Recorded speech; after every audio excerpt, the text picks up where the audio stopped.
Dad, here you are. You had me worried. Kaelyn and Rawl, this is a surprise. Don't you know the wood is full of dangers? Why aren't you home? I can see you were worried.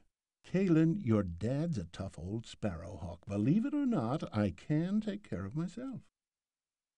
I've never been to this cave before. You've kept it a secret all these years. Why? This cave is my old workshop.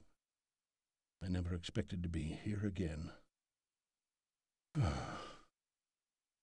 Kaelyn, I'm a mage. Or at least I used to be. Now I must try to recall what I knew of the magical arts. If I don't succeed, those creatures will soon overrun the forest and invade our villages. Are you sure you're all right, Dad? For the last time, yes, I'm fine. A few weeks ago, I went to get some supplies in Breland. On the way there, I saw a horrible thing. A wraith attacked a villager, sucked the life right out of him, leaving naught behind but a crumpled shell. Didn't you get my note? Yes, we got it. How else could we have found you? Of course, how foolish of me. This is a dire situation indeed. I had to find some answers. Given the nature of those answers, this seemed the place to go. You're a mage. How could you hide this from me? I was a mage. And due to circumstance and timing, I am again. I haven't practiced the arts for many years. Not since your mother died. When you were old enough to ask about her death, I told you she had drowned. That was not the case. What really happened to my mother? The truth, Father. I killed her. That is to say, I caused her death. I'd found a shard of the Mirror of Smoke and Dreams. I was studying it. No. I was trying to capture its power. I knew that 7 mages collaborated to create the mirror. But in my youth and hubris, I thought I could master it alone. I was wrong. The forces got away from me. It was chaos. A maelstrom warping reality.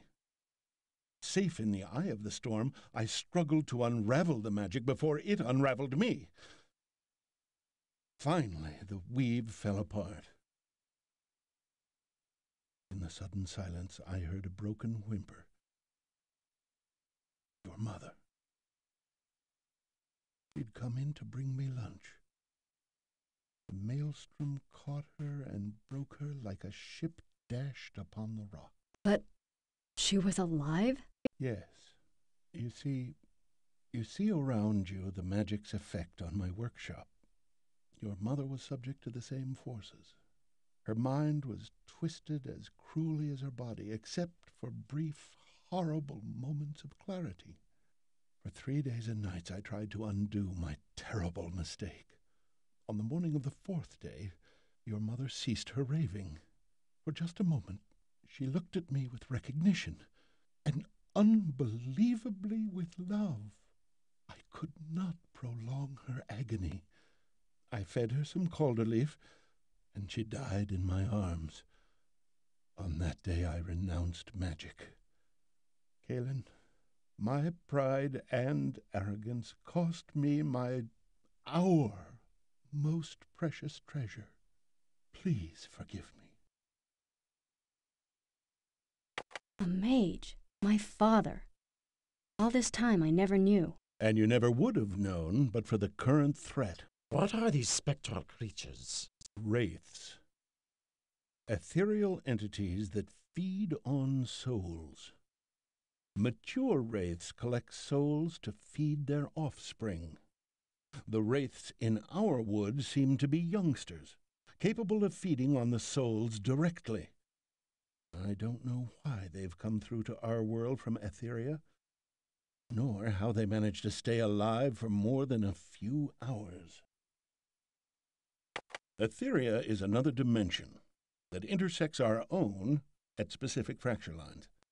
It is the source of everything we call magical in our world. Etherian magic energy, called mana, is the life force of the creatures from that world. When they cross into Ramar, whether by mischance or design, their mana gradually leaches away into our atmosphere. Without their mana, they soon suffocate. The further a creature is from a fracture, the faster he deteriorates. Or at least, that's what I thought. Where are the fractures located? The fractures occur at random. Since these areas have a high concentration of mana, it's easier to harness and use mana for magical purposes near a fracture. That's why most mages build their sanctums around them. A large fracture can generate fierce battles as mages compete for possession. Can't they just make more fractures? Don't think it hasn't been tried. More than one mage has lost his life in the attempt. But long ago, someone actually figured out a way to pass through into Etheria. Fractures days apart in our world might be right next to each other in Etheria, so a mage who knew what he was doing could, to all intents and purposes, travel instantaneously. If it weren't so dangerous a maneuver, fracture jumping might have become a common mode of transportation. Fracture jumping sounds dangerous. Right you are, Rawl. Wraiths are just the tip of the tree. Compared to other Etherian creatures, wraiths are lapdogs. Getting back to Ramar is also a problem. You can't open a fracture from inside Etheria, so you need a friend, preferably one you trust, to open an exit on our side. But the greatest danger is mana overload. The Etherian atmosphere is pure mana. Prolonged exposure affects a mage more than the strongest narcotic. If the will is weak, the raw magic overwhelms him, washing over and through his body, scorching him from the inside out. Can someone who isn't a mage go into Etheria? I suppose it's possible, theoretically. But it's rather a moot point.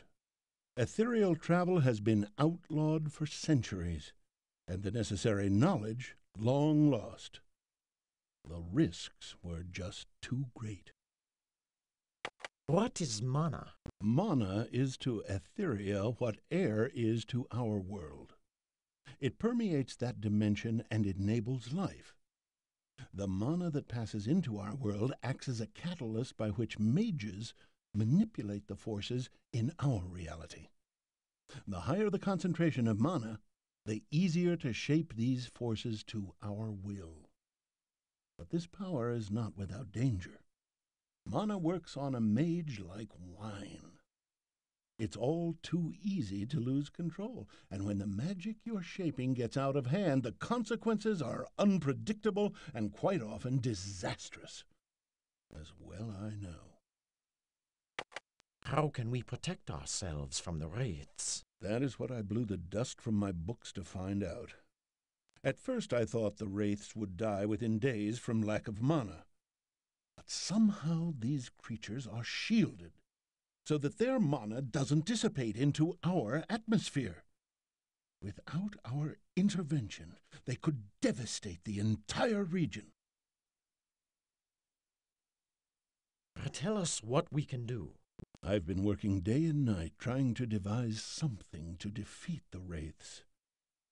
Just last night I created an enchantment that I think will enable common weaponry to cut through the surrounding mana and do injury to the wraiths. If you two hadn't shown up just when you did, I would have gone out into the woods and tested it out for myself. As it is, I hope you'll take this old man's place on the field of battle. Of course we will. Right, Kaelyn? Kaelyn? Just tell us what we need to do. Give me a weapon and I'll enchant it for use against the wraiths. I must warn you that the spell has not been perfected. It will probably weaken with use until it wears off completely.